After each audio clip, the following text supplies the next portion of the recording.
En el vídeo de hoy te quiero compartir la reunión pública mensual que tenemos en la agencia con mi socio Jaime Chicheri, donde hablamos de las novedades del último mes en marketing digital, en redes sociales aplicadas a negocio.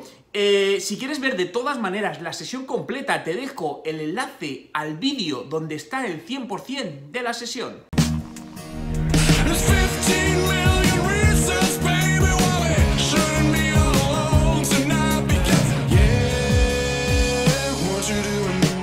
Creo que es interesante, ¿no? Porque realmente al final no olvidemos que Facebook es uno de los medios de comunicación donde más la gente leemos muchas de las noticias, ¿no? Entonces al final esto nos permitirá, pues dentro de su algoritmo, personalizar más aquello que más nos interese, ¿no? Si estás en Madrid, estás en Córdoba, estás en Toronto o estás en Nueva York. Entonces a mí todo lo que son estos algoritmos que mejoran y personalizan, aunque tiene su otra parte no tan positiva, pero yo siempre creo que es bueno y es Facebook algo que está trabajando y bueno, pues ¿por qué no? A mí como marketero, bueno, perdonad si oís gente aplaudiendo, es que han hecho una venta aquí y de repente se emocionan mucho cuando hacen ventas. Como marketero me encanta porque al final es información, es decir, que la gente vaya dejando las películas que les gustan, los libros que lee, todo esto es genial porque podemos targetearles mejor la publicidad y poder llegar a esos nichos de mercado que nos interesa. Al final, data es éxito en marketing. Esto es la solución que ha buscado para hacerlo fuera de Estados Unidos, porque esto ya lo hacía en Estados Unidos. Es decir, en Estados Unidos la información de lo que gana la gente, los ingresos, es pública, de tal manera que tú en Estados Unidos puedes segmentar en función de ingresos anuales, pero en el resto de países no era posible. Entonces, a mí para Estados Unidos me parecía genial y esto me encanta porque tú imagínate que te dedicas a una inmobiliaria de pisos de lujo y puedes saber qué personas pueden ser tus clientes o porque son coches de lujo, es decir, entonces esto es más data, más segmentación, buenísimo. Bueno, Facebook yo creo que se está haciendo un viejecito entrañable, ¿no? Donde al final están conviviendo mínimo 3 generaciones, es decir, nietos, padres y abuelos, lo cual lo hace insostenible en el tiempo, y lo que está creciendo es la generación de los abuelos, mientras que la generación de los nietos se va yendo a otras plataformas que sus abuelos no entienden, ¿no? Como puede ser Snapchat, etcétera, etcétera. Pero bueno, a día de hoy, aunque pierda usuarios, creo que esa información hay que meterla en contexto y sigue siendo una red súper potente y muy interesante a nivel de negocio. Pues esta es una herramienta súper interesante, hablé de ella el otro día y te permite analizar una página de fans de Facebook, ¿no? Y me puedes decir, bueno, esa información la tienes ya en tu Analytics de Facebook, es cierto, lo que pasa que muchas veces para muchas personas que a lo mejor no están muy familiarizadas, pues les hace un resumen de lo más importante y se lo muestra gráficamente. Pero el verdadero potencial de esta herramienta, que lo ha perdido, era que podías analizar las estadísticas de cualquier página de fans de tu competencia, lo cual no conocía nada. Problema, hace 15 días Facebook cambió su API y lo ha prohibido, por lo tanto eso ya no se puede hacer. Uno más, yo creo que están haciendo cosas a ver si remontan la parte publicitaria, pero yo haría una pregunta a todos los que nos estáis viendo y que nos pongáis en comentarios si utilizáis a día de hoy la publicidad en Twitter. Ponérnoslo por favor porque yo no conozco a día de hoy, os lo digo en serio, a ninguna empresa que esté utilizando activamente la publicidad en Twitter. Sí, claro, esto yo creo que lo que es más bien un buen copy para Instagram, pero la realidad es que ahí parece que Instagram lo facilita, pero no es así. Tú lo has probado, Jaime, y sigue siendo muy complicado y tenemos que recurrir a herramientas externas como Gambler, que era la que comenté en la anterior edición, para programar Instagram. A mí realmente desde el punto de vista de usuario me parece interesante porque yo quiero esa pregunta concreta, esa respuesta concreta y la tengo. Ahora, desde el punto de vista de la empresa, en este caso de la web, no está generando ese tráfico, pero está dando este valor, ¿no? Para mí es un poco también como el RSS, ¿no? Es decir, gente que a lo mejor te sigue por Feedly y tú tienes, para entrar a leer un post suyo, tienes que ir directamente a su blog en lugar de leerlo dentro de Feedly. Entonces, a mí, por ejemplo, me fastidia bastante tener que salir de Feedly.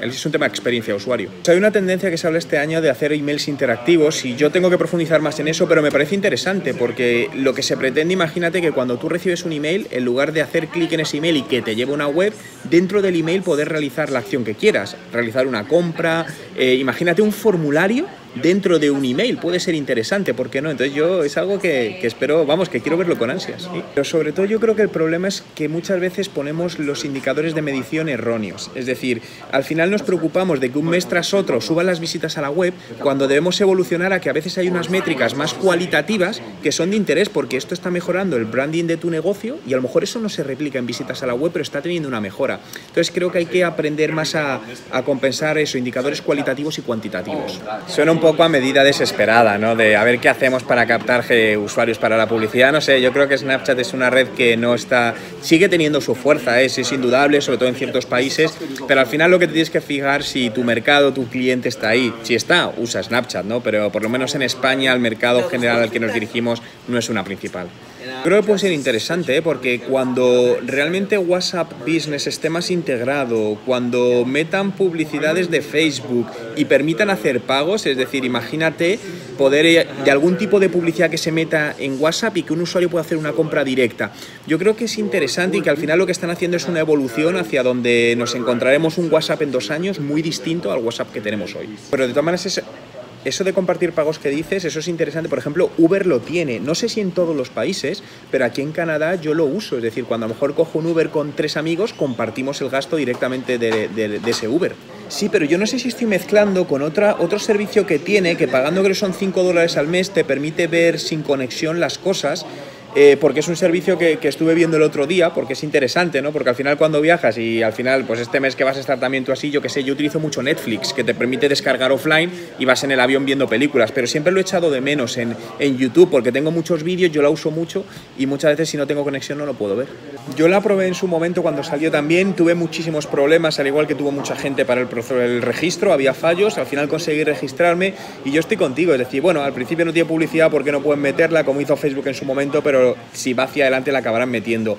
Yo creo que meterse en una red social nueva a día de hoy como negocio, el nivel de riesgo es muy alto. No digo que no pueda funcionar, pero creo que la probabilidad de funcionar es realmente baja. He montado un ebook totalmente gratuito que podéis descargar desde mi blog directamente, pero porque al final estoy viendo que YouTube es un gran arma de ventas, es decir, es una plataforma donde puedes derivar de manera relativamente sencilla tráfico a tu web, a una landing page y de ahí conseguir ventas o leads. Obviamente esto no pasa de un día para otro, tienes que montarlo bien y montar una estrategia, pero a día de hoy hay un campo enorme por hacer en muchos sectores porque son muy pocas las empresas que utilizan bien YouTube. Están en otros canales, pero no en YouTube de manera decente, por lo que creo que hay muchas oportunidades todavía. Lo grabé sí estando en Nueva York cuando me quedé tirado, que os comentaba antes. No, pues es que hace 4 años coincidí en Colombia en un banco con la que era la directora de la felicidad de esa empresa y me llamó la atención y dije, oye, ¿cuál es tu trabajo? Y me decía, hacer feliz a los empleados, pues organizarles fiestas, etcétera, etcétera. Y el otro día una agencia de marketing española había publicado esta oferta de Chief Happiness Officer, que la han llamado, y creo que es interesante porque cada vez más empresas están incorporando este puesto, empresas obviamente de cierto tamaño, porque al final empleados más felices son empleados más productivos y es más dinero para la empresa, por lo que, joder, me pareció interesante y tiene que ser un puesto divertido, ¿no? Wow, esto es genial, esto es una plataforma que vi, es española, nació hace unos 3 años y, joder, uno de los grandes problemas, entre comillas, si tú tienes una duda y quieres ir a un abogado, normalmente dependiendo, ¿no? Pero hablamos de 60, 120 euros el coste. Y esta es una plataforma que tiene abogados colegiados en todas partes del mundo y por consultas creo que eran $5 la consulta, de tal manera que para cosas muy cercanas me parece algo súper interesante. Y claro, yo me reflexionaba sobre el trabajo de los abogados. Al final la disrupción está llegando a todos los sectores, pero en el sector de los abogados todavía no había llegado. Entonces, ¿sustituirá esto a los bufetes de abogados o les quitará negocio? Pues, a ver, respecto a SEO no te sé decir todavía. Yo hablé de este tema como hace casi un año ya, y este nuevo formato que lanzó Google creo que es muy interesante. Para quien no las conozca, al final es una mezcla entre web, es decir, coge lo mejor de una web y lo mejor de una app y crea un híbrido. Entonces, es algo que estoy todavía dejando que pase el tiempo porque no sabemos si es algo que se va a implantar. Desde el punto de vista de SEO, al final está dando mucha más fuerza a la parte de AMP, la parte de Google, pero no te lo sé, a mí como concepto me parece un gran concepto las web progresivas, pero habrá que ver si al final se desarrollan. A ver, yo creo que WhatsApp Business a día de hoy, permitidme la expresión, es una mierda. Es decir, tiene muchos problemas. En serio, Jaime decía, yo llevo usando el WhatsApp Marketing años y acabo de abrir cuenta en Telegram y estoy planteándome en cerrar WhatsApp como tal. Es cierto que estoy empezando a probar una nueva herramienta externa que enlaza con WhatsApp y funciona muy bien. El tema es que esta herramienta tiene un coste elevado, está por encima de los $500 al mes, lo cual pues la limita para grandes empresas, ¿no? Pero yo estoy esperando también porque espero que WhatsApp la mejore, le estoy dando un voto de confianza para la mejora. A día de hoy no es muy buena. Gracias a todos por estar aquí, por vuestro tiempo y nos vemos el próximo mes. On my trunk, I'm a little nasty, I ain't even got a front. Look you from your head down to your butt. I'm like Tyson, booty.